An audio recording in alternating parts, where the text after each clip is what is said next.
তো এখন দেখুন এখানে যে আবার এডিট ভিউ ডিলিট এরকম অপশন চলে আসছে। এখন অনেকেরই মানে বিষয় থাকে যে এডিট নাকি করতে পারে না বা এডিট করতে সমস্যা হয়, এরকম এডিট নাকি হয় না, এরকম বিষয় থাকে। তো এখন আমরা যদি একটা এডিট করা দেখি যে এই ফর্মটাই আমরা যদি আবার একটু এডিট করি, তাহলে দেখেন আমরা এখানে এডিট করলাম। এখন এডিটের পরে আমরা এখন কি করবো, এখানে ডিক্রিপ্ট করে নেব। ডিক্রিপ্ট করলাম। ডিক্রিপ্ট করে অনেকেই মনে করে যে এই তো আমার তো মানে ডিক্রিপ্ট করেছি, এখন তো আমারই হয় না।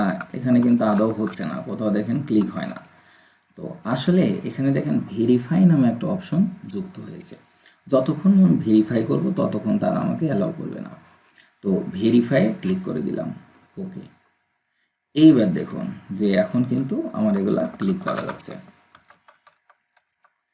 তো এভাবে আপনারা চাইলে এখন প্রয়োজনীয় সংশোধন করতে পারেন।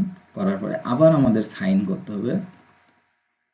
আর সাইনের পরে এখন এনক্রিপ্ট করব। এনক্রিপ্টের পরে আগে আমাদের সেভ ছিল, কিন্তু একই জিনিস তো দুইবার সেভ করা যাবে না। এখন আমরা কি করব, আপডেট করব। আপডেট করে দিলাম।